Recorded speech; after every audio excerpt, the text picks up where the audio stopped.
We want to bring in 2016 presidential candidate, former governor of Arkansas, Governor Mike Huckabee, joining us this morning from Florida to talk about some of the news of the day. Governor, good to see you this morning. I want to get your comments on what the president just said a little more than an hour ago from Malaysia.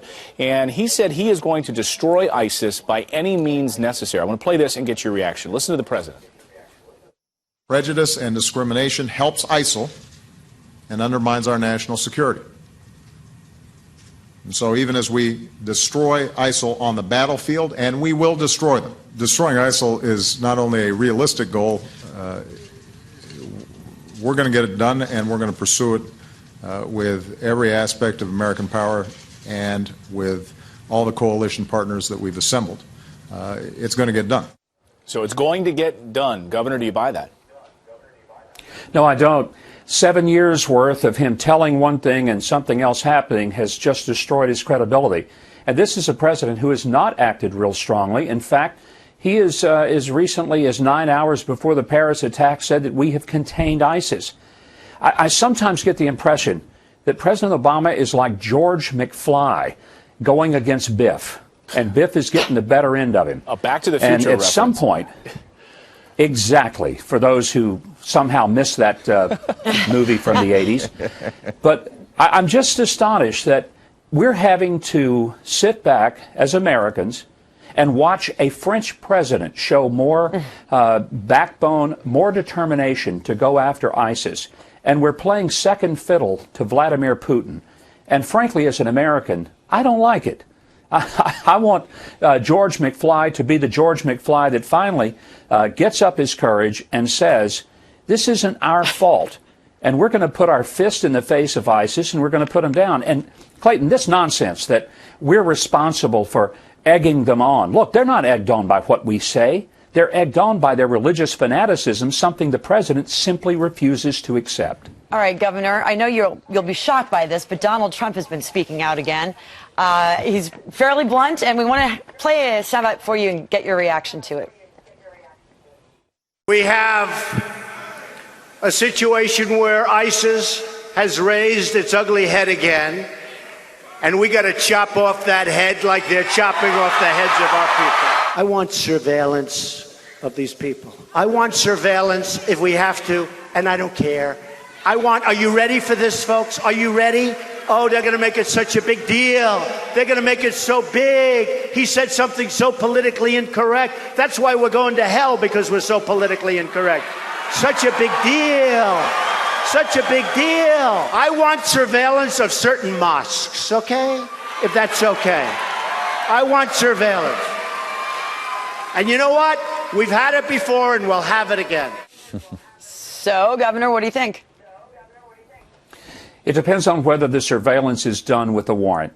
Because, look, as much as I hate ISIS, I also love this country. I love our Constitution. I love the protections that it affords every American and the light that it gives to the world. And we have our government, and we are the most envied nation on earth for a reason, because we elevate law above our own passions. And I do believe that if we decide we're going to surveil anybody, it better be under the constitutional protocol and mandates that require having a warrant and some probable cause. You can't just put a microphone, the government can't put a microphone on every citizen and say, we're listening. That's as scary as it is to think that ISIS would be coming after us. And Governor, on that point, since you cite the American Constitution, the seeking of the American dream here, isn't America also about welcoming in refugees, people who are in the middle of a civil war in Syria, who have no hope and have nowhere to go? Of course it is, Ed, but I mean, we also have a responsibility to protect the American people from people slipping in under the guise of being a refugee. So I've suggested from the beginning, and I'm glad to see that it seems like most of the other candidates are following the lead. Make that refugee camp in the Middle East. Put it close to where these people are fleeing from. Provide some assistance with food and shelter and safety and security so their women aren't being raped. But to just wholesale open the doors without a proper vetting, which the FBI director and CIA director says we simply can't do, even though Obama says we can, but this is the same president who told us that Obamacare was going to save us money, we could keep our doctor and insurance, we'd find out what happened in Benghazi, and he'd fix the IRS. So I'm sorry, his credibility is shot. There is none.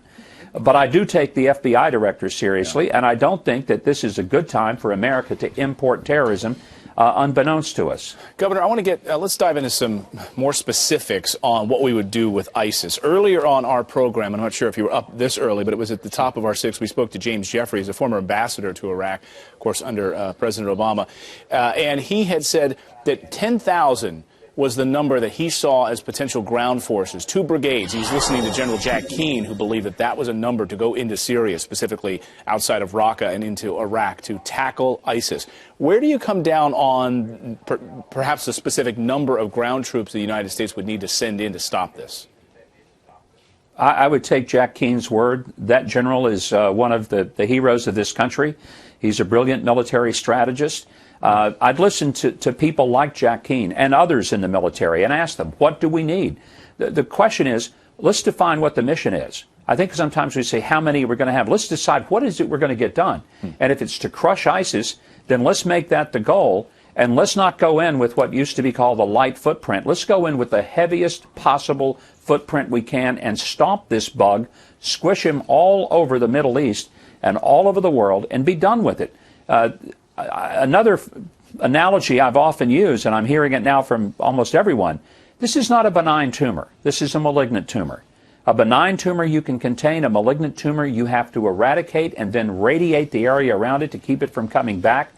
And if we don't destroy ISIS in that same way that we would a malignancy, then it will come back to kill us. And we have to look at it that way. From medicine to bugs to George McFly, we have covered it all this morning with Governor Mike Huckabee. Good to see you, and have a good week out there, and be safe on the campaign. Governor, I love that you're a Back to the Future fan. That warms my heart. Thank you very much. Happy Thanksgiving to all you guys. Thank you. You too, Governor. Thanks, Governor.